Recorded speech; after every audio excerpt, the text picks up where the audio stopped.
Buenas tardes chicos, ¿cómo están? Nos encontramos nuevamente en una clase de administración.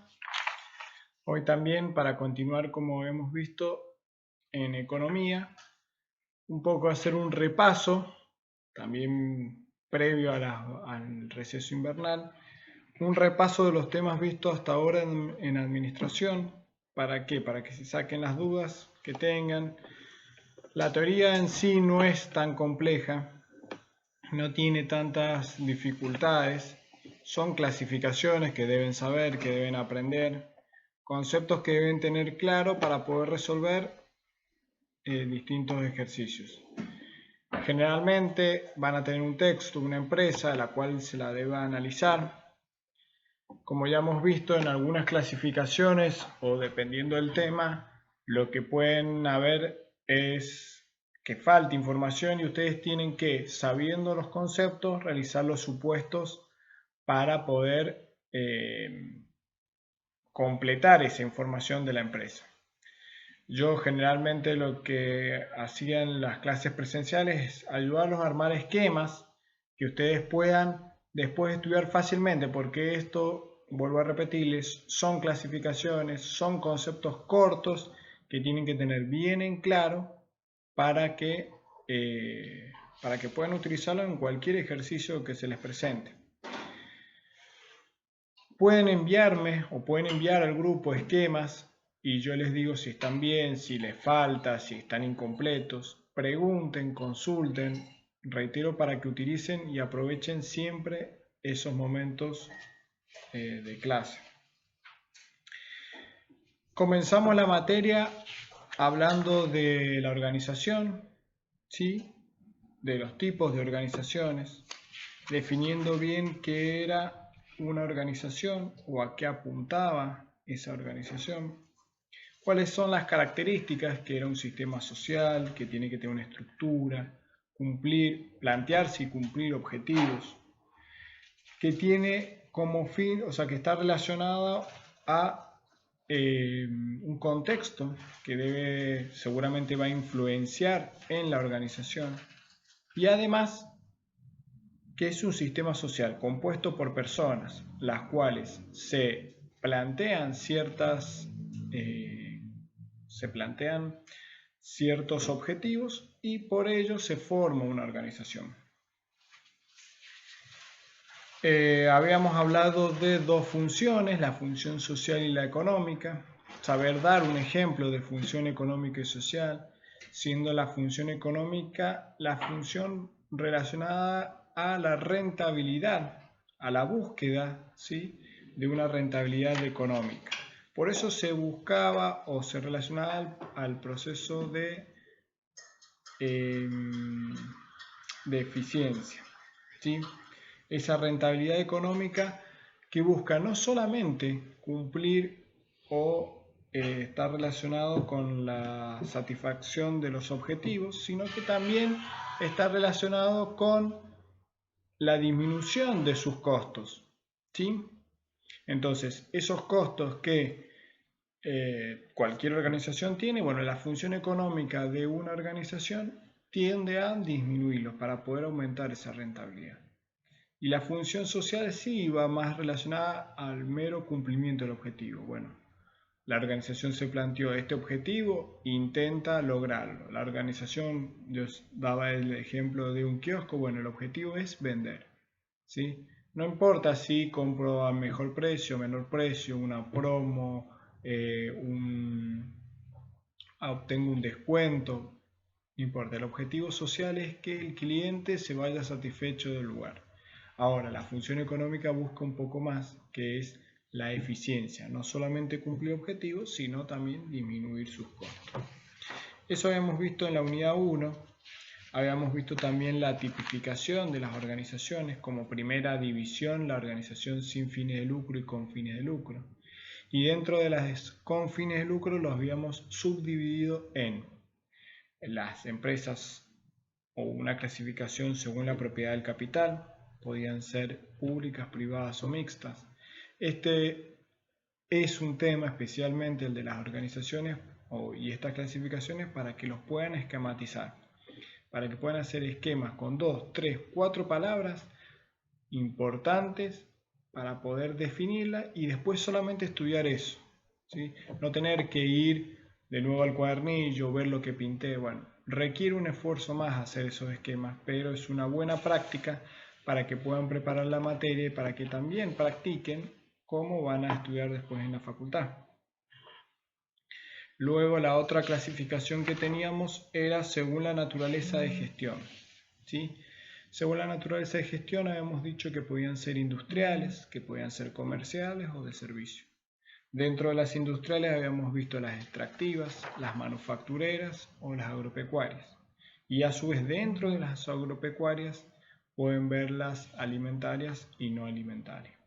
Esto es importante también, pueden hacer con un cuadro sinóptico, el cuadro del esquema de llaves, ¿sí? Para poder ir incluyendo una dentro de la otra. Dentro de las comerciales podían ser mayoristas o minoristas. Y acá encontré una pequeña falla en los exámenes que he corregido. En estos exámenes que he corregido, en donde he visto que confunden a comercial o siguen confundiendo al comercial al que vende. Recuerden que para ser comercial deben comprar y revender en el mismo estado. Es decir, yo no produzco, sino que compro un lote de latas de choclo enlatado y lo vendo en el mismo estado que lo encuentro. Cuando yo les ponía el ejemplo de una bodega, ¿sí? La bodega sí va a vender el producto, lo va a comercializar, pero no es una empresa comercial, es una empresa industrial, ¿sí? Que produce ese producto que luego va a vender. Todas las empresas tienden a venderlo, pero hay algunos que compran y revenden. Esas son las comerciales, minoristas o mayoristas. Y luego tenían las empresas de servicio, aquellas que prestan un servicio, algo intangible, ¿sí? Para la satisfacción siempre de las necesidades del cliente. Luego teníamos las empresas según su dimensión, en donde teníamos bien identificado lo que era un microemprendimiento, algo pequeño, algo relacionado a la habilidad de la persona que realizaba este emprendimiento, este negocio. Luego teníamos la microempresa, una pequeña estructura, ¿sí? De índole generalmente familiar, que tenía una pequeña estructura, debía estar inscripta, pero no representaba un gran volumen ni de venta ni de personal o estructura. Sí, ya después pasamos a las pymes, estas pequeñas y medianas empresas, determinadas específicamente o diferenciadas en distintos escalones, de acuerdo a sus ventas, a sus empleados. Y también teníamos en cuenta a las grandes empresas, aquellas que superaban en montos de venta o de empleados a estas pymes, ya no podían ser incluidas dentro de estas pymes. Sí, también las diferenciamos a estas grandes empresas por su índole internacional o porque están a lo largo de todo el país o por la cantidad de sucursales. Son fundamentos para poder encuadrar o diferenciar a estas empresas, ¿sí? Y tener el fundamento de por qué elijo esa clasificación. Luego teníamos, hablábamos en la tercera unidad del contexto, ¿sí? El contexto de la organización. Diferenciábamos tres niveles de contexto: un macroentorno global, ¿sí? Fuerzas que están en todo el mundo, ¿sí? Que afectan en menor medida a la organización.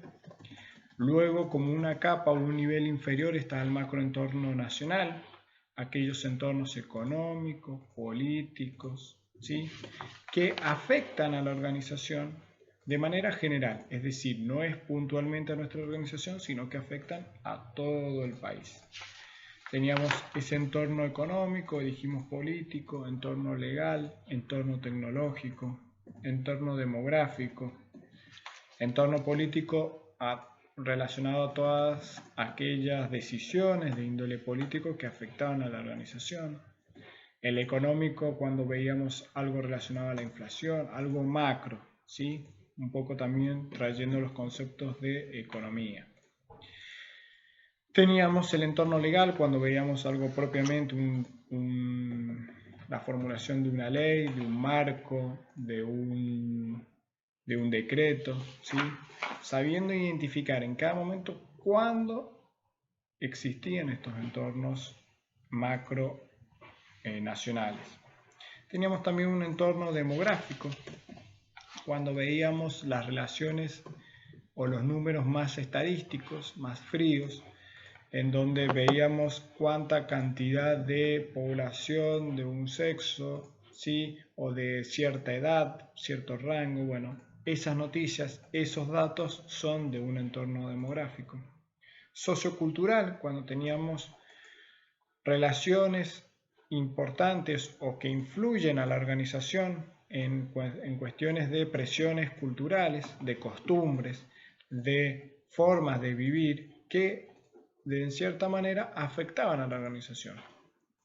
Una de ellas, y un ejemplo que no recuerdo si a lo largo del curso lo he dado, pero que se da mucho ahora en Mendoza, con este tema de la pandemia y de los nuevos horarios de comercio.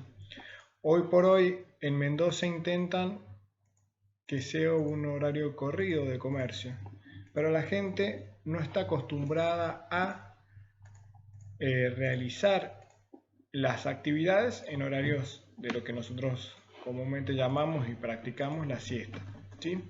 Entonces, un poco esa presión cultural hace de que todavía el comercio no se adapte, ¿sí?, a estos nuevos horarios.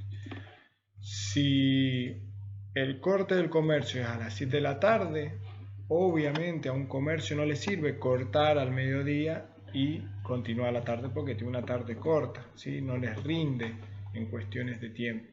Pero la cultura, la costumbre es tan fuerte que tampoco es productivo mantener abierto en horario de siesta.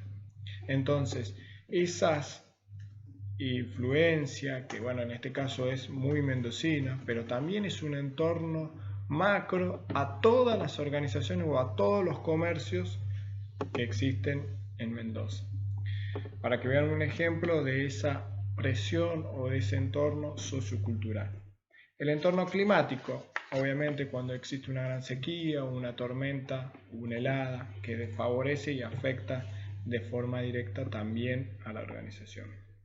Y luego pasamos al microentorno, fuerzas directas de nuestra organización que influyen de manera directa a nuestra empresa. Teníamos los clientes, aquellos que son el fin o aquellos que la organización apunta a satisfacer sus necesidades y que si existieran o existiesen pocos clientes, ellos tienen mayor fuerza de negociación con nosotros, porque pueden establecer variables, pueden establecer precios, ¿sí?, que influyen en nuestra organización. ¿Por qué? Porque son pocos clientes. Ahora, cuando es un producto de venta masiva, siempre el productor va a tener mayor influencia en los clientes. Luego pasábamos a los competidores actuales, sustitutos y potenciales. Actuales, aquellos que prestan el mismo servicio o el mismo producto que nosotros, la otra marca. Sustitutos, aquellos que, si bien prestan o producen otro producto, ¿sí?, pueden sustituir la demanda de nuestro producto en cuestión. Entonces, por eso son competidores sustitutos. Y aquellos potenciales que no forman parte de nuestra competencia actual, pero en algún punto pueden llegar a ser competidores en algún momento de nuestra organización. Luego pasamos a los proveedores, aquellos que nos dan nuestra materia prima o aquellos que nos prestan servicios necesarios para el desarrollo de nuestra organización. Para nosotros son proveedores y nosotros, para nuestros proveedores, somos los clientes.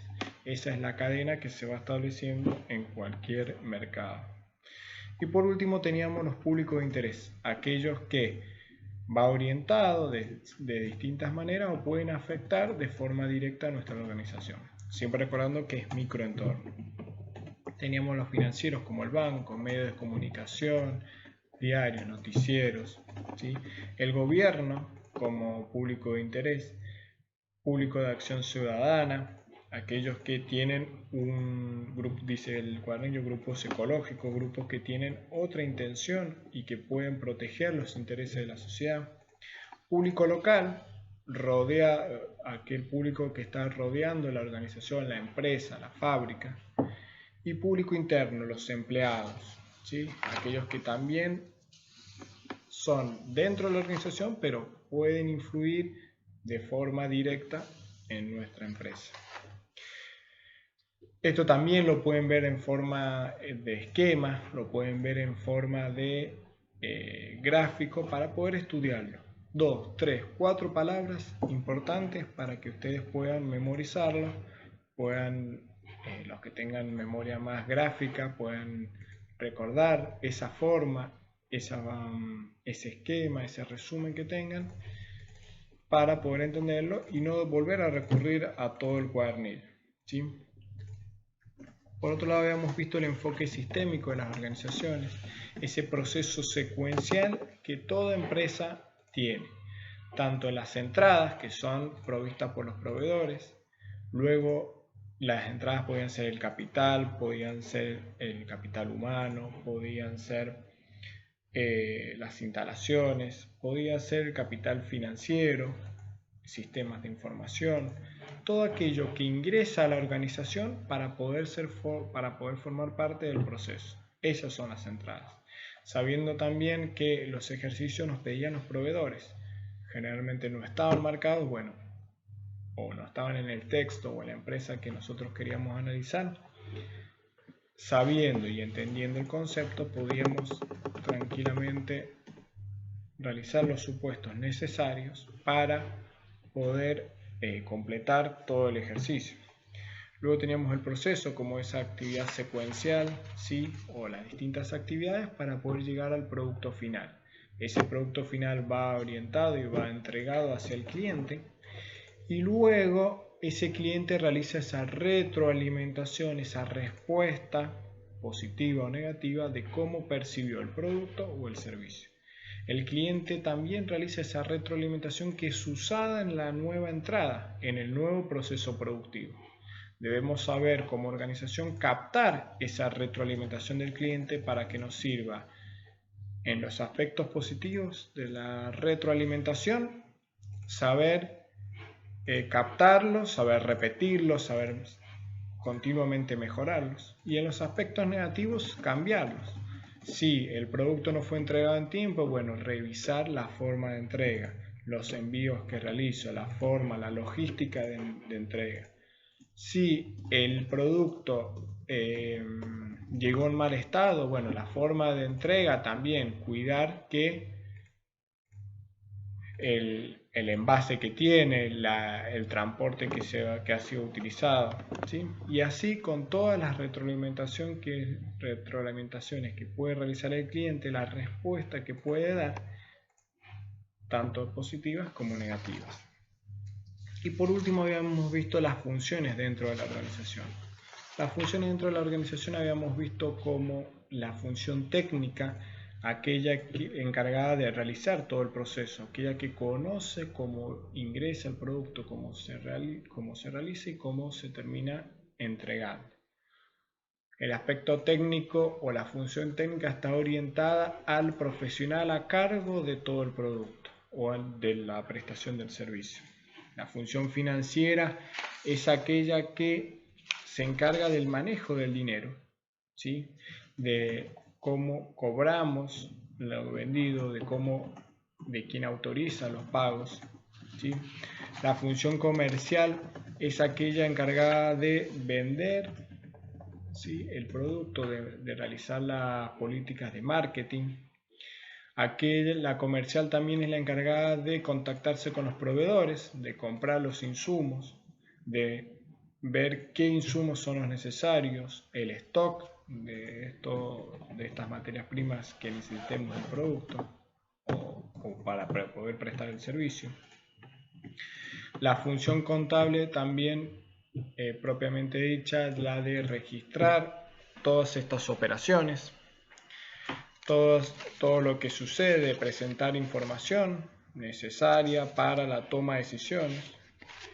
Después teníamos la función de seguridad, una función que yo particularmente les he dicho que era bastante más terciarizada hoy en día, pero la función de seguridad encargada de proveer todos los materiales o insumos necesarios para el cuidado de los empleados, para el cuidado de los bienes que existen en la organización.